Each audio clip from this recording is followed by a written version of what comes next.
सदर कुल हिंद मजलिस इत्तेहादुल मुस्लिमीन रुकन पार्लियामेंट हैदराबाद बैरिस्टर असदुद्दीन अवैसी ने पॉपुलर फ्रंट ऑफ इंडिया पर पाबंदी की मुखालिफत की।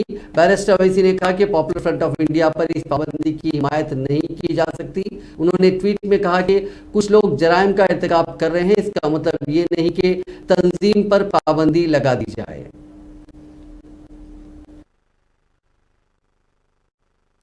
जो ये रेडिकल एक्सट्रीम अप्रोच है उसका हमेशा मैं अपोज किया और करता रहूंगा, चाहे कोई रेडिकल एक्सट्रीम अप्रोच अडॉप्ट करेगा।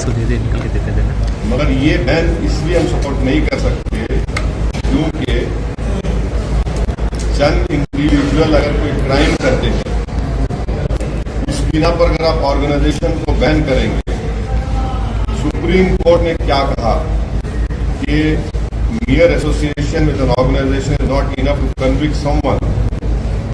ये जो ड्रैकोनियन बैन जो लगाया गया है ये मुस्तकबिल के लिए डेंजरस चीज है, क्योंकि आप ये कहना चाहेंगे कोई मुसलमान अपनी दिल में जो बात है, जहन में बात को ना करे।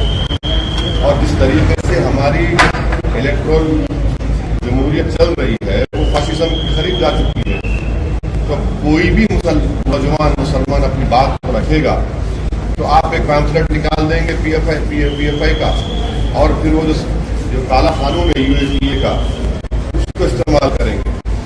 और इस यूएपीए के कानून में कई मुसलमान वर्षों जेल में रहते हैं, उसके बाद कोर्ट उनको बरी करता है।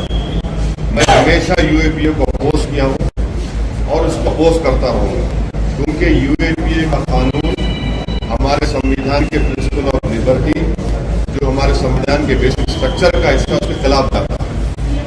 ये जो केस होगा, इस तरह जो केसेस मुस्तकबिल बुक होंगे, नौजवान उस बुक होंगे, तो वो सेम सिद्दीक अप्पन की टाइमलाइन फॉलो करेगा और उनको 2 साल 3 साल लगेंगे